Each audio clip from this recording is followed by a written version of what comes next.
नमस्कार दोस्तों, कैसे हैं आप लोग। स्वागत है आपका इस YouTube चैनल पर। दोस्तों हम लोग पढ़ेंगे वर्ण विचार। देखिए हिंदी की क्लास ये दूसरी है, पहली क्लास कल हो चुकी है, आप लोगों ने देखा होगा। नहीं देखा है तो उसको भी देख लीजिए, ठीक है। जितना मैं पढ़ा दूंगा उससे ज़्यादा बाहर क्वेश्चन नहीं आएगा, ठीक है भाई। चैनल पर जो लोग नए हैं वो कृपया चैनल को सब्सक्राइब कर लें, बेल आइकन दबा दें, जिससे वीडियो का नोटिफिकेशन आपको मिलता रहे। क्लास को पूरी देखा करें। कल की क्लास में मैंने देखा है कि टाइम वॉच अच्छा नहीं आया है, मतलब आप लोगों ने स्किप कर करके देखा है, ठीक है। स्किप मत करिए, बहुत ही ध्यान से देखिए, स्क्रीनशॉट लेते चलिए। पीडीएफ आपको मैं दे दूंगा, ठीक है। पीडीएफ दे दूंगा, टेलीग्राम पे डाल दूंगा मैं पीडीएफ। मैं करूंगा क्या इसका। और टेलीग्राम को जिसने ज्वाइन नहीं किया है वो टेलीग्राम को ज्वाइन कर ले। टेलीग्राम का जो लिंक है इसी वीडियो के डिस्क्रिप्शन में है, उस पर जाके ज्वाइन कर लें और अपने साथियों को भी इसके बारे में ज़रूर अवगत कराएँ। फ्री आप मतलब फ्री क्लासेस हैं, इसमें कोई पेड मतलब पैसा सा नहीं लेना पड़ेगा आपको किसी भी चीज़ के लिए। तो दोस्तों वर्ण विचार पढ़ेंगे हम लोग। वर्ण विचार के अंतर्गत पढ़ने वाले हैं हम लोग स्वर। आज स्वर हम लोग पूरा समाप्त कर देंगे, ठीक है। स्वर से जितने क्वेश्चन बनने वाले होंगे सारे क्वेश्चन डिस्कस कर लेंगे, कोई बाहर क्वेश्चन नहीं जाएगा। चलिए भाई स्टार्ट करते हैं। वर्ण विचार। देखिए वर्ण विचार मतलब क्या होता है, तो वर्णों का शुद्ध लेखन हो गया, उच्चारण हो गया और शुद्ध प्रयोग, यही होता है वर्ण विचार। क्या जो वर्ण होते हैं वर्ण, तो वर्ण जो है उसका शुद्ध लेखन हो गया, शुद्ध उच्चारण हो गया, ठीक है, शुद्ध प्रयोग हो गया, यही होता है वर्ण विचार। मैंने बताया था कि वर्ण व्याकरण के अंतर्गत हम लोग पढ़ने वाले हैं, क्योंकि व्याकरण स्टार्ट कर दिया है। मैंने आपको कल बताया था कि व्याकरण में हम लोग जो पढ़ेंगे वो तीन चीज़ें पढ़ेंगे। क्या पढ़ेंगे, वर्ण पढ़ेंगे, पहले वर्ण पढ़ेंगे, उसके बाद शब्द पढ़ेंगे और उसके बाद हम लोग आएंगे वाक्य पर, ठीक है। तो सारी चीज़ें क्रमानुसार चलेंगी। तो आज हम लोग क्या पढ़ने वाले हैं, स्वर। तो वर्ण विचार। देखिए वर्ण क्या होता है, वर्ण क्या है, एक ध्वनि से आया है वर्ण। वर्ण किससे आया है, ध्वनि। जैसे कि बोला आ, ई, ला ला ला ला, तो ये क्या हो गया, ये मतलब ध्वनि निकल रही है, तो इससे ये वर्ण आ रहा है। जैसे कि बोला ला ला ला ला, तो ये क्या हो रहा है, ये मतलब एक ध्वनि निकल रही है और इसी से वर्ण तैयार हो रहा है, ठीक है। तो यहाँ से दोस्तों कुछ क्वेश्चन बनते हैं जो बेसिक वाले क्वेश्चन हैं, उनको हम लोग देख लेते हैं फटाफट। जैसे कि भाषा की सबसे छोटी अगर मौखिक इकाई पूछे, ये पूछे जाते हैं क्वेश्चन, तो क्या है भाषा की सबसे छोटी मौखिक इकाई, मतलब मुँह से बोला गया है, लिखा नहीं गया है, मौखिक इकाई, तो वो क्या होती है, ध्वनि, ठीक है। ध्वनि, ये हम लोग बोले ला, तो ये क्या है, ये ध्वनि, ये मौखिक भाषा की सबसे छोटी इकाई है, क्या है, ध्वनि। भाषा की सबसे छोटी लिखित इकाई पूछे, भाषा की सबसे छोटी लिखित इकाई, तो क्या बोला जाएगा, तो वो वर्ण। देखिए अगर जो ध्वनि मैंने निकाली है मुँह से, उसी चीज़ को अगर आप लिख देंगे तो वो हो जाएगा वर्ण। बहुत ही बेसिक चीज़ें हैं दोस्तों, ये आपको पता होनी चाहिए, इससे क्वेश्चन बनता है। देखिए हिंदी ऐसा सब्जेक्ट है कि हिंदी आपको सुनने में बड़ा लगता होगा कि इसमें कोचिंग क्या करना है, इसकी तैयारी क्या करना है।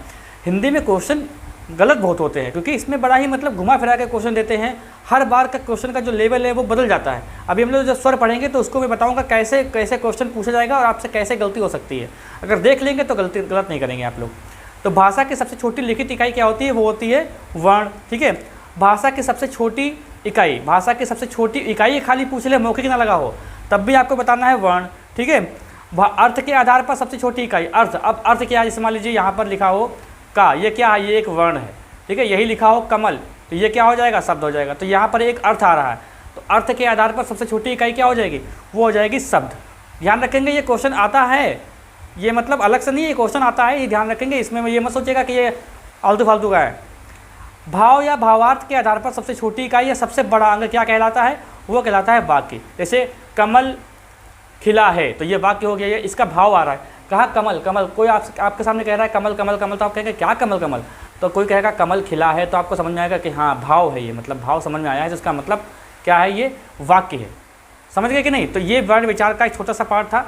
अब देखो वर्ण विचार को पढ़ने के लिए हम लोग क्या करते हैं, इसके दो भेद होते हैं वर्ण विचार के। एक तो स्वर होता है, वर्ण के जो है अगर पढ़ेंगे हम लोग तो वर्ण के जो प्रकार हैं वो दो होते हैं। एक तो होता है स्वर, एक होता है व्यंजन, और सारी कहानी यहीं से स्टार्ट होती है। तो आज हम लोग क्या पढ़ने वाले हैं, स्वर पढ़ने वाले हैं। जैसे वर्ण दो प्रकार के होते हैं। वर्ण क्या है, वर्ण दो प्रकार के होते हैं। कौन कौन से, स्वर और व्यंजन। स्वर और व्यंजन जो है ये दो प्रकार के वर्ण होते हैं। तो स्वर तो आप लोग जानते ही होंगे, व्यंजन भी जानते होंगे। स्वर को अंग्रेजी में वोवेल बोलते हैं। अब देखिए स्वर क्या होते हैं, स्वर को बोलने में हमें किसी दूसरे वर्ण की आवश्यकता नहीं होती। इसकी परिभाषा लिखना बिल्कुल निरर्थक था, तो परिभाषा मैंने नहीं लिखा, आप लोग समझ जाएंगे। किसी भी शब्द को मतलब किसी भी स्वर ऐसे होते हैं जिनको मुंह से निकालते समय किसी भी अन्य वर्ण की सहायता नहीं होती, वो स्वतंत्र होते हैं अपने आप में, वो होते हैं स्वर, ठीक है। और व्यंजन क्या होता है कि व्यंजन अपने आप में पूर्ण नहीं होता है, व्यंजन स्वर के साथ मिलकर ही बनते हैं। जैसे कि यहाँ पर ये जो का लिखा है ये अपने आप में पूरा नहीं है। अगर का के साथ ये क्या हुआ है, अगर का को अगर हटाएंगे ये अब अपने आप में स्वतंत्र व्यंजन है, और इसके साथ ये जो स्वर लगा हुआ है आ, तो इसीलिए मतलब ये क्या है कि व्यंजन जब हम लोग उच्चारित करते हैं तो व्यंजन क्या होते हैं, वो स्वतंत्र नहीं होते हैं, वो दूसरे वर्णों के साथ मिलकर ही अपना रूप जो है पूरा करते हैं। जबकि स्वर में ऐसा नहीं है, जैसे स्वर यहाँ पर आ लिखा हुआ है तो आ मतलब क्या, ये स्वर है, तो ये अपने आप में स्वतंत्र है। तो ठीक है, इसके बारे में ज़्यादा डिस्कस नहीं करेंगे, ये छोटी सी बात है, आपको समझ में आ गई होगी। चलिए आगे देखते हैं। अब देखिए दोस्तों, देखते हैं स्वर। स्वर कितने होते हैं? देखिए स्वर होते हैं 11। कौन कौन से? अच्छा ये एक बात यहाँ पे समझानी आपको ये है, स्वर में बड़ा कन्फ्यूजन होता है, इसको समझ लेते हैं एक बार। देखिए स्वर की संख्या क्या क्या बताई गई है, एक तो बताई गई है 10, एक बताई गई है 11, एक बताई गई है 13, एक बताई गई है 14। कैसे कैसे कैसे कैसे समझो इसको। देखो जैसे यहाँ पर स्वर लिखा जाए आ, ठीक है, बड़ा आ, छोटी ई, बड़ी ई, ठीक है, छोटी ई बड़ी ई, और छोटा ऊ, बड़ा ऊ, ठीक। और यहाँ पर ये री हो गया, इतना गैप कर देते हैं, ठीक है, यहाँ से यहाँ लिखते हैं। फिर क्या हो जाएगा, ए, आए, ओ, आओ। कितना गिन लो भाई, 1 2 3 4 5 6 7 8 9 10 11, ठीक है, 11 हो रहे हैं ये। तो इनकी जो संख्या, अगर आपसे क्वेश्चन पूछने का तरीका बदल जाएगा तो आप गलत कर देंगे। देखिए ऐसा होता है कि इनसे क्वेश्चन कैसे बनता है मैं बता दूं आपको, थोड़ा कलर चेंज कर लिया जाए। देखो ऐसा होता है जैसे कि क्वेश्चन आपसे पूछा जाए कि हिंदी में स्वर की संख्या, आपको लगा देना है 11। क्वेश्चन बदल तब जाएगा कि उच्चारण के स्थान पर स्वरों की संख्या कितनी है, तब आपका क्वेश्चन बदल जाएगा। देखिए 10 कैसे हो जाएगा, देखो अगर ये बात करें उच्चारण की, जैसे कहा जाए कि उच्चारण के स्थान पर, उच्चारण के आधार पर, ठीक है, उच्चारण के आधार पर या उच्चारण की दृष्टि के आधार पर, ठीक है, ये कितने हो जाएंगे, संख्या 10 हो जाएगी। क्यों? देखो एक ये हो जाएगी 1 2 3 4 5 6 7 8 9 10, ये री नहीं आता है।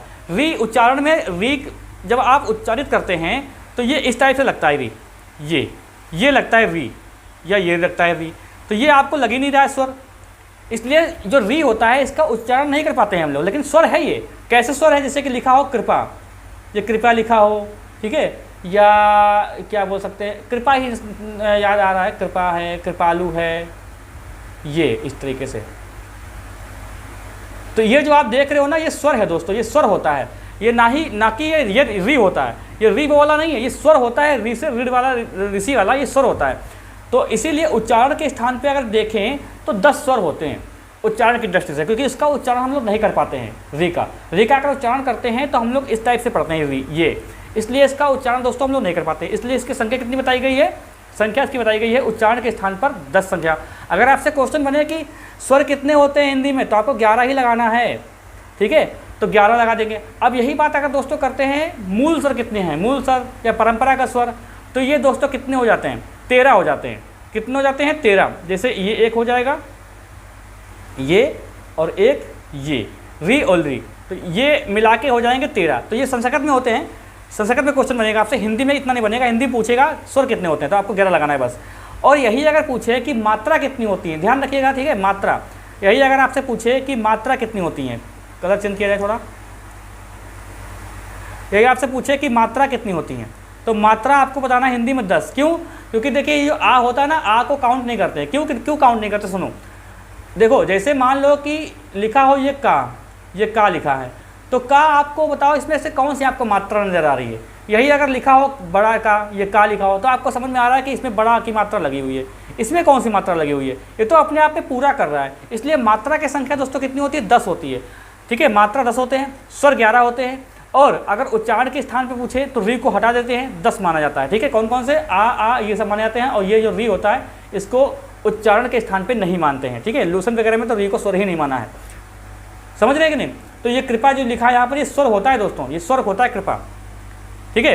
अब ये 13 समझ में आ गई होगी बात आपको, 11 समझ में आ गई होगी, 14। एक किताब है नालंदा, उसमें जो है ये जैसे कि यहाँ पर लिखा है ये, तो उसमें ये ऐसे लिखा है, ये 2 बार नीचे कर दिया गया है, री के 2 बार ऐसे नीचे कर दिया गया है, तो उसको 14 मान लिया गया। हालांकि ये अलग है, लेकिन 14 किसी के दिमाग में आ रहा होगा तो उसको समझा दूँ कि ये वाला होता है। जैसे कि ये जो आप देख रहे हो ये री, तो यहाँ पर ऐसे करके ऐसे होता है यहाँ पर, ठीक है, तो ये री वाला होता है, समझ में आ रही बात कि नहीं? तो स्वर आपके कितने होते हैं? 11 होते हैं, ध्यान रखेंगे 11। अच्छा, बहुत लोगों के दिमाग में ये आ रहा होगा कि सर आपने अंगा अंगा नहीं बताया, ये अंग और आ नहीं बताया आपने, ये भी तो स्वर होते हैं। दोस्तों ये स्वर नहीं है, ये स्वर बिल्कुल भी नहीं है। ये क्या है? ये अयोगवा होते हैं, इनको कहा जाता है अयोगवा। ये क्या है? ये स्वर नहीं होते हैं, ये ध्यान रखेंगे। ये क्या होते हैं? अयोगवा होते हैं। जैसे कि ये जो अंक की बिंदी होती है ना, अब मैं कहाँ बताऊँ आपको, जैसे ये अंक की बिंदी होती है, इसको क्या बोलते हैं? इसको बोलते हैं अनुस्वार, ठीक है, अनुस्वार बोलते हैं इसको, ध्यान रखेंगे, इसको अनुस्वार बोलते हैं। और इसको बोलते हैं विसर्ग। क्या बोलते हैं? विसर्ग। अब मैं इसको जो है रफ कर रहा हूँ, ठीक है, एक साथ, ये देखो। तो स्वर की संख्या दोस्तों कितनी है? 11 है। आपको समझ में आ गई होगी ना?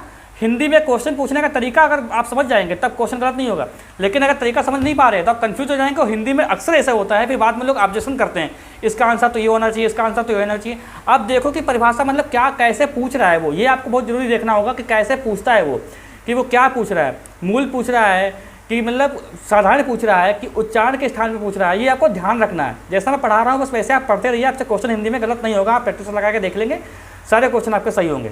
समझ रहे हैं? तो ये स्वर कितने होते हैं दोस्तों? 11 होते हैं हिंदी में। कौन कौन से यहाँ पर देख सकते हैं? आ, बड़ा आ, छोटी ई, बड़ी ई, छोटा ऊ, बड़ा ऊ, री, ए, आए, ओ, औ।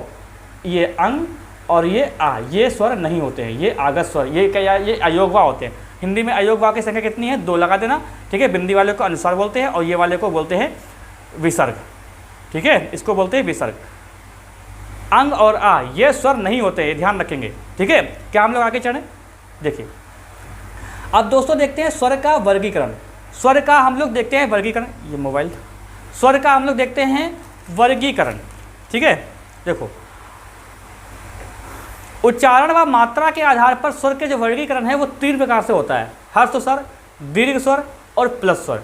क्वेश्चन बनेगा कि स्वर का वर्गीकरण में यह क्वेश्चन बन जाएगा कि उच्चारण व मात्रा के आधार पर स्वर के कितने भेद होते हैं। क्वेश्चन यहाँ से देखिए बहुत ही घुमाने वाला क्वेश्चन आता है और अक्सर लोग गलत कर देते हैं, क्योंकि हिंदी बहुत ही समझने वाला विषय है। इसको मतलब बहुत लोग हल्के में लेते हैं तो उनके नंबर बहुत कम आते हैं हिंदी में, ठीक है। व्याकरण अगर पूछ ली जाती है तो बड़ा कन्फ्यूजन होता है और अक्सर लोग गलत कर देते हैं। तो उच्चारण के स्थान पर व मात्रा के आधार पर स्वर के 3 भेद होते हैं। कौन कौन से होते हैं? देखो, जैसे एक तो है हर्ष स्वर। हर्ष स्वर के नाम और कौन कौन से हो सकते हैं? देखो, हर्ष स्वर मतलब क्या होता है कि जिसमें बहुत ही कम समय लगे। आ हो गया, ई हो गया, उ हो गया, मतलब बहुत ही कम समय लगता है, उसको बोलते हैं हर्ष स्वर। हर्ष स्वर के और नाम कौन कौन से हो सकते हैं? इसको बोलते हैं लघु स्वर बोलते हैं, छोटा स्वर भी बोल सकते हैं इसको बोलते हैं एक मात्रिक स्वर बोलते हैं इसको, ठीक है, और इसको मूल स्वर भी बोलते हैं। अब यहाँ पर मैं आपको ये बात और समझाऊंगा। देखिए हर्ष स्वर आपसे अगर क्वेश्चन पूछे, बहुत मेरी बात देखिए, बहुत ध्यान से सुनिए, मतलब स्किप मत करिएगा। देखो हर्ष स्वर आपसे पूछे या लघु स्वर पूछे कितने होते हैं तो आपको 4 लगाने हैं। वही अगर आपसे ये पूछ ले कि उच्चारण या मात्रा के आधार पर हर्ष स्वर के कितने भेद होते हैं तो आपको 3 लगाना है। अब बताओ सर, ये आप सर कहेंगे कि आप इतना क्यों कंफ्यूज कर रहे हो? तो ये कंफ्यूज वाला सब्जेक्ट है ही, ठीक है। देखो जैसे यहाँ पर हर्ष स्वर की संख्या कितनी 4 बताई? आ, उ, आ, ई, उ और री, ठीक है, आ, ई, उ और री, ये संख्या मैंने आपको बताई, ठीक है। अब जैसे मैंने अभी बताया आपको कि उच्चारण के आधार पर अगर जोर देके पूछे कि उच्चारण व मात्रा के आधार पर हर्ष स्वर की संख्या कितनी है तब 3 लगाना है। क्योंकि भैया री को तो उच्चारित कर नहीं सकते ना हम लोग, री को उच्चारित करते हैं तो हम लोग ये निकलता है री, ये निकलता है री, इसलिए ये लगता नहीं है स्वर। तो वैसे तो ये हर्ष स्वर 4 हैं, लेकिन मात्रा या उच्चारण के आधार पर पूछे, खाली उच्चारण के आधार पर, तो हर्ष स्वर की संख्या हो जाएगी 3, ठीक है ना। हिचकी आ रही है, क्या हो जाएगी? 3 संख्या हो जाएगी, ये री नहीं होगा। वैसे संख्या कितनी होती है? 4 होती है। देखिए अब आते हैं हम लोग दीर्घ स्वर पर, इसको संधि स्वर भी बोलते हैं। दीर्घ स्वर 7 स्वर होते हैं। ये दीर्घ स्वर के और कौन कौन सा नाम है? जैसे कि इसका नाम है गुरु स्वर, गुरु, ठीक है, या बड़ा स्वर, द्विमात्रिक स्वर, ठीक है, संधि स्वर भी बोलते हैं इसको, इससे संधि बनती है, ठीक है, संधि स्वर बोलते हैं। अब जैसे यहाँ पर जो 11 स्वर में से यहाँ पर लिख दिया है, बाकी जो बचेंगे वो किसमें आ जाएंगे? दीर्घ स्वर में। दीर्घ स्वर की जो संख्या है वो हमेशा 7 आएगी, लेकिन हर्ष स्वर में जो है ये जिसको लघु स्वर बोलते हैं, इसमें आपको कन्फ्यूज नहीं होना है, ठीक है। अब देखिए बड़ा आ, बड़ी ई बड़ा ऊ, ए ऐ ओ। अब देखो यहाँ पर जो दीर्घ स्वर का मतलब ये है कि जो हर्ष स्वर है इससे दुगना समय लग रहा है इसमें। जैसे आ, अब इसमें आ जाओ, गुरु स्वर में आ जाओ आ, अब इसमें आ जाओ, इसमें क्या आ रहा है ई, इसमें क्या आ रहा है ई, मतलब हर्ष स्वर से दुगना समय लगेगा आपका दीर्घ स्वर में। ये समझ रहे कि नहीं? तो यहाँ पर एक चीज़ तो बता दूँ आपको, अगर आपसे पूछे संयुक्त स्वर तो देखिए ये होते हैं संयुक्त स्वर, ये इनको कहते हैं संयुक्त स्वर। क्या कहते हैं इनको? हैं संयुक्त स्वर बोलते हैं इनको। क्या बोलते हैं इनको? हैं संयुक्त स्वर। अब ये कैसे बन जाएगा? देखो आ और ई, आ प्लस ई मिलके क्या बनता है? ए बनता है। आ प्लस ऊ क्या बनता है? ओ बनता है। ठीक है, तो ये हो जाते हैं संयुक्त स्वर। ठीक है, आ और ए मिलके क्या बनता है? बड़ा ए, मतलब ए बनता है। ठीक है, तो ये ध्यान रखेंगे। अब देखिए क्या आते हैं, अब देखिए एक हो गया, दो हो गया, अब आता है पुलिस स्वर। पुलिस स्वर क्या होता है कि हर्ष स्वर से दुगना समय लगता है दीर्घ स्वर में, दीर्घ स्वर से दुगना समय लगता है तो वो हो जाता है पुलिस स्वर। जैसे ओम, मैया, राम। ठीक है, जैसे कि लिखा हो मैया, तो ये ऐसे ऐसे ऐसे लिखा होगा, तो ये क्या होगा? पुलिस स्वर। पुलिस स्वर क्या होता है? एक गूंज होती है। ठीक है, यदि हम किसी स्वर को लगातार लंबे समय तक बोले, किसी भी स्वर को लगातार लंबे समय तक बोले तो वो हो जाता है प्लुत स्वर। क्या हो जाता है भाई? प्लुत स्वर हो जाता है। ठीक है, इसका एक बहुत अच्छा उदाहरण है ओम। ओम, ये इसका एक बहुत अच्छा उदाहरण है ओम। क्या है ये? प्लुत स्वर है। ठीक है, तो ये आपका हो गया उच्चारण व मात्रा के आधार पर स्वर का वर्गीकरण। अगला देखते हैं नेक्स्ट, जीभ की क्रियाशीलता के आधार पर। जीभ की जो क्रियाशीलता के आधार पर है वो कितने भेद हैं? वो इसके दो भेद हैं। कौन कौन से? देखो, एक तो है जीभ के भाग के आधार पर। जीभ के भाग कितने हैं? 3 होते हैं, अग्र, पश्च और मध्य। जैसे कि ये जवान मान लिया आपकी है। ठीक है, तो ये अग्र हो गया, ये मध्य हो गया और ये पश्च हो गया। तो इसके आधार पर, ये जीभ की क्रियाशीलता है, इसके आधार पर स्वर के 3 भेद होते हैं। तो भाई देखो कौन कौन से, देखो अग्र भाग, मध्य भाग, पश्च भाग। इसको याद करने का तरीका बहुत अच्छा है। बस आप एक चीज़ याद रखो, ये जो मध्य भाग में है वो छोटा ए आएगा। मध्य भाग में क्या आएगा? छोटा ए, मतलब छोटा आ आएगा। ठीक है, अब इसको ऐसे याद रखो, ये 1 है, ये 2 है, ये 3 है। ठीक है, तो हम लोग ऐसे याद रखेंगे कि जो जीभ के जो आधार हैं, जीभ के भाग के आधार पर जो अग्र भाग, पश्च भाग, मध्य भाग है। ठीक है, इसको कैसे याद करेंगे? तो हमको याद रखना है मध्य भाग। अब मध्य भाग हमको बस एक चीज़ याद रखना है कि मध्य भाग में छोटा ए आता है, छोटा आ आता है। पश्च भाग में ये आता है। पश्च भाग देखिए क्या होता है? पश्च भाग 3 नंबर पे है, ऐसे 3 ऐसे बनता है। तो आप ऐसे कर लो, ऐसे कर लो, ऐसे कर लो, ऐसे कर लो, ऐसे कर लो। ठीक है, बस खाली हमको ऐसा जो 3 वाला है, बस एक खाली उठा के हमको यहाँ पर रखना है, और बाकी सारे जितने भी 3 से बनेंगे वो सारे सारे तीसरे नंबर पे आएंगे। तो यहाँ पर देखिए बड़ा आ हो जाएगा, ऊ हो जाएगा। ठीक है, बड़ा ऊ हो जाएगा, और यहाँ पे ओ हो जाएगा, और यहाँ पे औ हो जाएगा। बाकी सारे बचेंगे वो यहाँ आ जाएंगे, ये हो जाएगा। तो ये आपका हो गया जीभ के भाग के आधार पर 3 प्रकार के। ठीक है, समझ में आपके आ रहा है कि नहीं आ रहा? आप लोग कमेंट बॉक्स में बताइएगा भाई। पश्च भाग खाली आपको मध्य भाग याद करना है कि मध्य भाग में आपको स्टार्ट करना है मध्य भाग से, और छोटा आ जो है लिख देना है। उसके बाद जितने भी 3 से बनेंगे यानी ऐसे बनेंगे 3 से, वो सारे के सारे आ जाएंगे पश्च भाग में। और पश्च भाग मतलब क्या हुआ? अग्र भाग, मध्य भाग और पश्च भाग। ठीक है, तो यहाँ पर सारे लिख देंगे, और बचे हुए सारे कहाँ आ जाएंगे? ऊपर आ जाएंगे। इनको याद कर लेना। ये क्वेश्चन कभी डीपली आते हैं तो नहीं कर पाते हैं लोग। पूछा जाएगा निम्नलिखित में से कौन सा अग्रभाग का स्वर नहीं है जीभ की क्रिया का, ऐसे पूछ लेगा खाली, तब भी लोग कर नहीं पाते हैं। तो इसलिए इसको ध्यान रखेंगे। ठीक है, जीभ के उठने के आधार पर या तालु के आधार पर, ये 4 प्रकार के होते हैं। बस दोस्तों इनको आप याद कर लो, इनका समझाने का और कोई तरीका नहीं है। बाकी लॉजिक है वो समझ में आपके बिल्कुल भी नहीं आएगा। ठीक है, देखो समृत, समृत होता है ये ई, बड़ा ई, छोटा ऊ, बड़ा ऊ और री। अर्धसमृत ए औ निवृत्त आ, और अर्धनिवृत्त में आ ए ओ। तो ये आपको बस याद रखना है, ये आप याद कर लीजिए बस। ठीक है, ये याद कर लीजिए, क्योंकि बोल के आप प्रैक्टिकल करके नहीं देख पाएंगे। बस इसको याद करने का तरीका था, ये मैंने याद करा दिया। इसको याद करने का तरीका आपकी गारंटी है। कलर चेंज किया जाए, कुछ का मज़ा नहीं आ रहा कलर में, ये ठीक है। चलिए अब देखते हैं ओष्ठ के आधार पर। ओष्ठ के आधार पर ये बहुत सरल है। देखिए 2 प्रकार के होते हैं, एक होता है वृत्तमुखी, एक होता है आवृत्तमुखी। जिस स्वर को बोलने में हमारे होंठ जो होते हैं वो ऐसे हो जाते हैं, तो वो होता है वृत्त। मतलब वृत्त मतलब क्या होता है, गोला, सर्किल होता है ना वृत्त। तो ऐसे जैसे कि ओ, आओ, ऊ, बड़ा ऊ है, ऊ, ऊ, ओ, आओ, तो ये क्या है, ये मतलब होंठ हमारे गोल हो रहे हैं, तो ये क्या है, वृत्तमुखी। तो 4 प्रकार के हो जाएंगे इसमें। इससे देखिए, छोटा ऊ, बड़ा ऊ, छोटा ओ और बड़ा ओ, ये क्या है, इनको बोलेंगे आप भी बोलिए, इनको बोलेंगे जब ना, तो ये होंठ आपके जो है गोल हो जाएंगे, ऐसे ओ बन जाएगा, ओ। तो ये क्या है, वृत्तमुखी हैं। और आवृत्तमुखी में क्या होगा, जो बचेंगे वो सारे किस में आ जाएंगे, आवृत्तमुखी में आ जाएंगे। बड़ा छोटा आ, बड़ा आ, छोटी ई, बड़ी ई, री, ए, आए, ठीक है।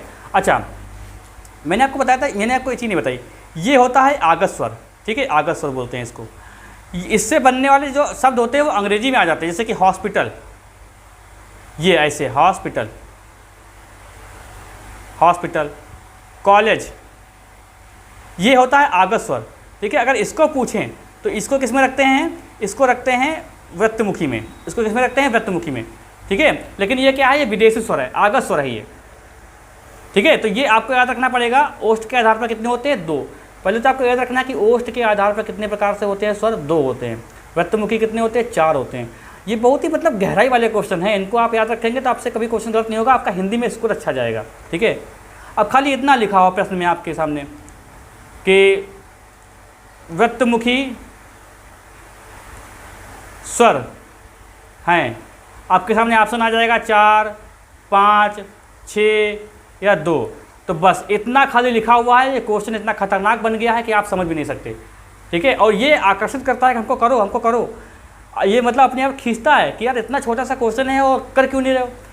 तो तुक्का नहीं मारना है, बस याद रखना है कि वृत्तमुखी कितने हो जाएंगे, 4 हो जाएंगे, ठीक। बस ये चीज़ आपको याद रखनी है दोस्तों, है इसको मैं याद नहीं करवा सकता, तरीका है इसका, लेकिन वो तरीका आपको समझ में नहीं आएगा। मैंने जो पहले क्लास पढ़ाई थी, बहुत पहले पढ़ाया था हिंदी में, तब मैंने आपको वहाँ बताया था इसका डायग्राम बना के, ठीक है। लेकिन वो कोई काम का नहीं है, मुझे पता है कि आपको समझ में नहीं आएगा। देखिए, जाति के आधार पर, जाति के आधार पर क्या होता है, एक सजाती है, एक सजाती, एक विजाती। देखो, सजाती मतलब क्या हो गया कि ये एक ही जाति के हैं, जैसे कि आ है और ये बड़ा आ है, ये क्या है, ये एक ही जाति के हैं। ये छोटी ई है, ये बड़ी ई है, ये एक ही जाति में लग रहे हैं, ठीक है। और विजातीय क्या है, ये जैसे कि आ और ए जोड़ दो, ये विजाती हो जाएंगे, आ और ई जोड़ दो, ये विजाती हो जाएंगे। तो सजाती मतलब एक ही जाति के, ठीक है। सजाती मतलब क्या हो जाएगा, एक ही जाति के, और विजाती मतलब क्या हो जाएगा, अलग जाति के, ठीक है। देखिए, एक बात और है कि हवा जो है नाक से निकलती है ना, हवा नाक से निकलती है, उसके आधार पर भी स्वर के भेद होते हैं। क्या होते हैं, 2 होते हैं। कौन कौन से, एक तो होता है अनुनासिक, और एक होता है निर्नुनासिक। इसमें क्या आ जाएगा, जो भी स्वर हैं, जो भी स्वर के ऊपर आप बिंदी लगा दोगे, चंद्र बिंदी, जैसे कि यहाँ पे ऐसे आ, ठीक है, ई, तो ये क्या हो जाएगा, ये अनुनासिक हो जाएगा, ई नाक से। और यही निर्नुनासिक क्या होगा, जैसे कि यही अगर आ है, यही ई है, तो यह निर्नुनासिक हो जाएगा। बस इतना अंतर है, ठीक है। और जितने भी स्वर होते हैं वो क्या होते हैं, वो सघोष होते हैं। ध्यान रखेंगे इस चीज़ को, जितने भी स्वर होते हैं वो क्या होते हैं, सघोष होते हैं। तो आपके दोस्तों स्वर जो है वो यहीं पे समाप्त होते हैं। स्वर आपको समझ में अच्छे से आ गए होंगे। कल की क्लास में हम लोग व्यंजन पढ़ेंगे। व्यंजन का चैप्टर थोड़ा बड़ा होता है, स्वर से ज़्यादा, मतलब जितना मैंने पढ़ाया है उससे ज़्यादा स्वर से कभी क्वेश्चन बना ही नहीं है, ठीक है। तो क्वेश्चन आप लोग कर ले जाएंगे। कमेंट बॉक्स में बताइए कि आपको कैसा लगा वीडियो, और जो जहाँ पर भी आपको डाउट है तो वहाँ पर आप क्वेश्चन कर सकते हैं, मैं उसका रिप्लाई करूँगा, नहीं तो उसको अगले वीडियो में डिस्कस करेंगे, मैं मजबूरी है। लेकिन आप लोग कमेंट करके बताइए ज़रूर कि आपको क्लास कैसी लगी। चैनल पर जो लोग नए हैं वो कृपया सब्सक्राइब कर ले, बेल आइकन दबा दें, जिससे वीडियो का नोटिफिकेशन आपको मिलता रहे। कोई डाउट हो तो भाई पूछिएगा ज़रूर, और शेयर कर दीजिए अपने साथियों के साथ। मिलते हैं नेक्स्ट क्लास में।